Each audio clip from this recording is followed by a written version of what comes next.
अक्टूबर 1942 जन्म हुआ एक ऐसे सितारे का जिसकी गर्मी हिंदुस्तानी सिनेमा जगत को आग की तरह छूने वाली थी। जी हां, हम बात कर रहे हैं सुपरस्टार ऑफ द मिलेनियम, सदी के महानायक श्री अमिताभ बच्चन जी के बारे में। बने रहिए।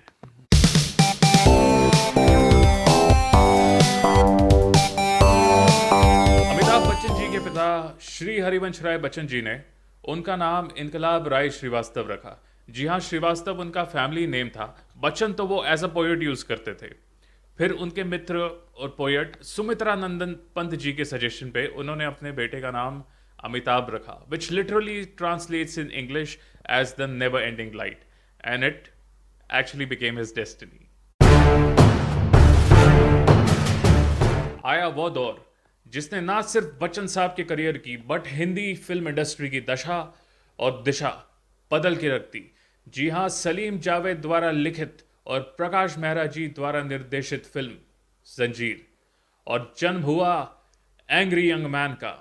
सिलसिला लगभग 10 सालों तक चलता रहा और फिर unfortunately in the year 1982 coolie film के सेट पे बच्चन साहब गंभीर रूप से घायल हो गए और डॉक्टर्स की ट्रीटमेंट, अपनी विल पावर और लाखों फैंस की दुआओं की वजह से अमिताभ बच्चन जी फिर से खड़े हो गए और बन गए द शहंशाह ऑफ बॉलीवुड। 90 का दशक आते आते रोमांटिक फिल्मों का दौर शुरू हो गया। आमिर खान और सलमान खान जैसे सितारों के आते ही बच्चन साहब लगभग अपने उम्र के 50वें साल तक पहुंच गए और उन्होंने डिसाइड किया कि वो लगभग 5 साल का ब्रेक लेंगे। उन्होंने अपनी फिल्म हम और खुदा गवाह के बाद 5 साल का सबैटिकल यानी 5 साल का ब्रेक लिया फिल्मों से।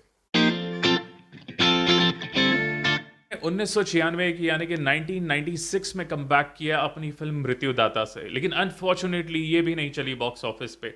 फिर उन्होंने प्रोडक्शन और बिजनेस पे भी अपने हाथ आजमाए और 1996 मिस वर्ल्ड भी होस्ट किया।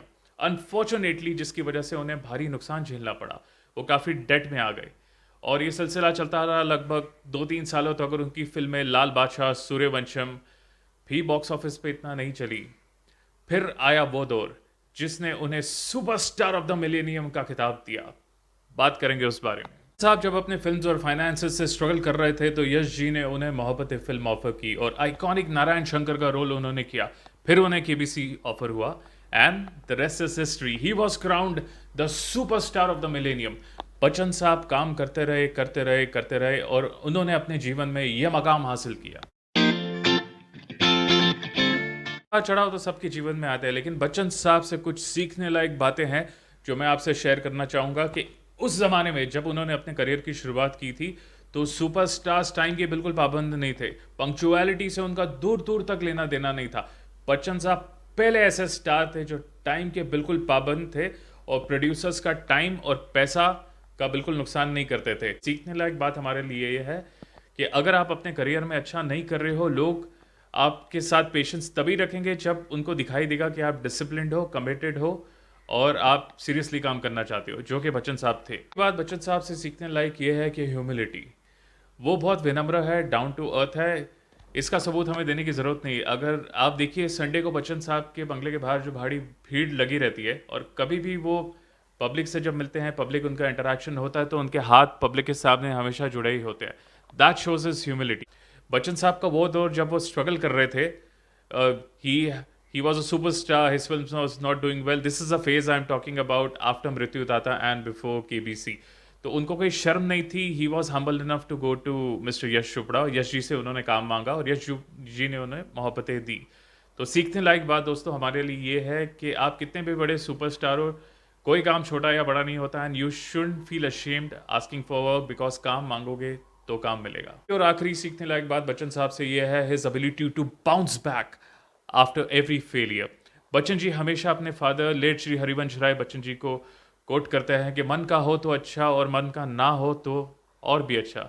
यानी कि if things happen according to your will that's great, and but if they don't happen according to your will it's even better, because they are happening according to the wishes of the almighty.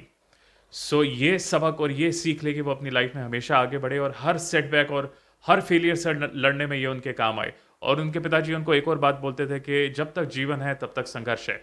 ये बात उन्होंने अपने आप में imbibe कर ली और इसका example हमने देखा उनकी लाइफ में। जब उनकी लाइफ में मुसीबतें आई, फेलियर्स आए, बच्चन साहब इसलिए एक्स्ट्रॉर्डनरी है कि ये बहुत सारे लोगों की लाइफ में फेलियर्स और मुसीबतें हम सभी की लाइफ में आती है, लेकिन he had the power to bounce back because of the knowledge imparted to him by late Shri Harivansh Rai Bachchan ji. और यही नॉलेज और यही पर्ल्स ऑफ विजडम लेके he fought through all the problems and he came back. जाते जाते एक बार फिर से श्री अमिताभ बच्चन जी, बच्चन साहब, हम आपको विश करना चाहें many many happy returns of the day. भगवान करे आने वाले और 100 सालों तक आप इसी तरह हमें एंटरटेन करते रहें। और बहुत मज़ा आता है आपको देख के, आपकी डायलॉग डिलीवरी, आपकी पर्सनालिटी, जिस तरह आप पब्लिक से इंटरेक्ट करते हैं कौन बनेगा करोड़पति में, and many more films to come. So we wish you all the best once again, a very happy birthday, take care, God bless, चालियोस।